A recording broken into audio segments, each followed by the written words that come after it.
video is brought to you by Letsynthesize Academy, the #1 place for practice-oriented courses for serious music producers. Hey, Larson here, welcome to the newest Synthesize Sunday episode.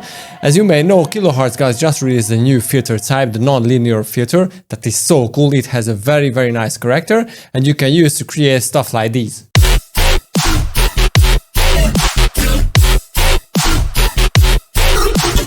Like always, you can download this whole project from my Patreon below, and if you want to dig deeper into music production, click here for my academy for very cool start to finish masterclasses, but right now, let's jump into it.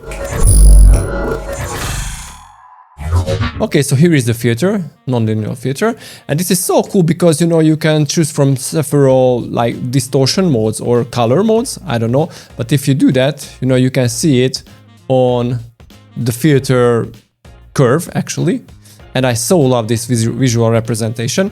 And if you click on, for example, wavetable and go into the wavetable editor, you can actually pencil in some upper harmonics, you know. And this is very cool because these distortions are very thankful for that. As you can hear, it has a lot more character to the sound. And you can control click on the filter type and choose a different version, for example the fuzzy one. It is very cool. And my other favorite is the biased. It makes it sound so gritty.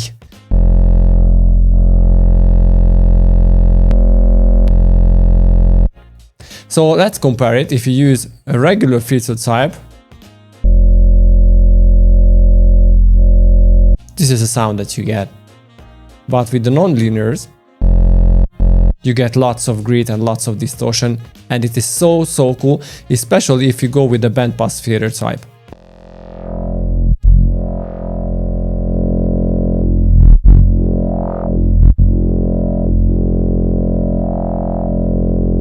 As you can see, these little fuzz, these little upper harmonics built into the filter type create very nice upper harmonics at the same time.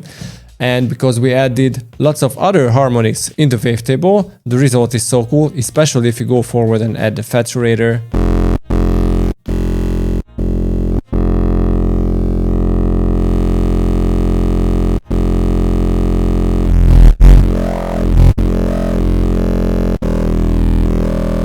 Now let's continue adding some FM to it.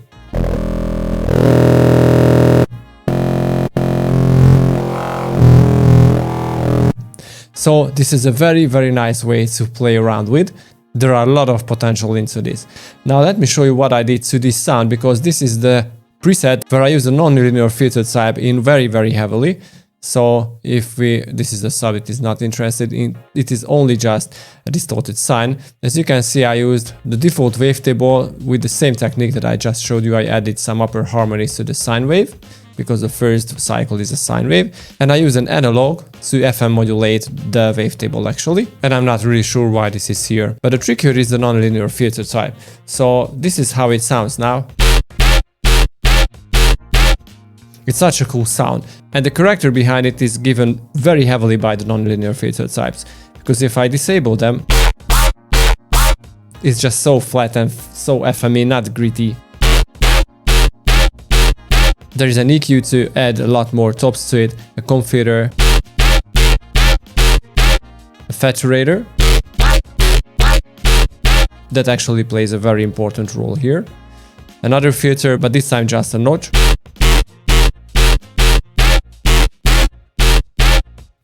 Another comp filter.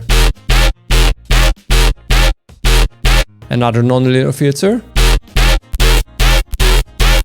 Just to clean up the sound, you know, at the bottom part of the modulation. An HP filter and a resonator. And at the end, I have this very nice snip heap preset from Nasko's pack that contains 2 OTTs, a slice, EQ, a gain, another saturator, just, you know, a very slight drive, another gain, and the transient shaper. And after that, gain and the slice EQ to the end. The main LFO moves a few parameters here, and the other LFO is just makes the sound a little different on the second hit actually. So it's not goes like wham wham, but wham wham wham wham. and that is basically the harmonic on the modulator. So very cool sound, and with the nonlinear filter you can go really crazy with some extra distortions and extra color. And now let me show you the other sounds. So this was another sound that I used up here. Now the trick behind these sounds, make it really deep and evil, like evilly, is in the pitch envelope. As you can see, it goes down, because if I disable that, it's not very interesting. But on a lower octave or on a lower note, it sounds so cool.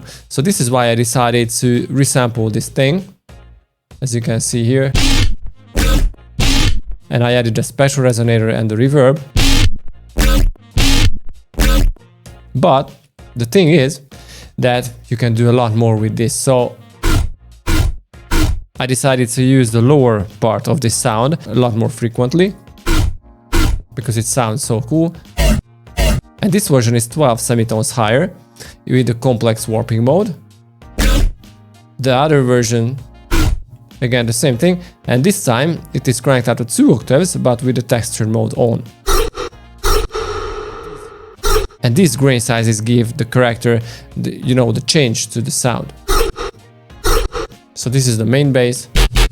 This is just a rhythmic kind of bass that I made in Faceplant a while ago. An offbeat kind of thing. And a screamy or a lasery kind of sound. And all together it sounds so cool.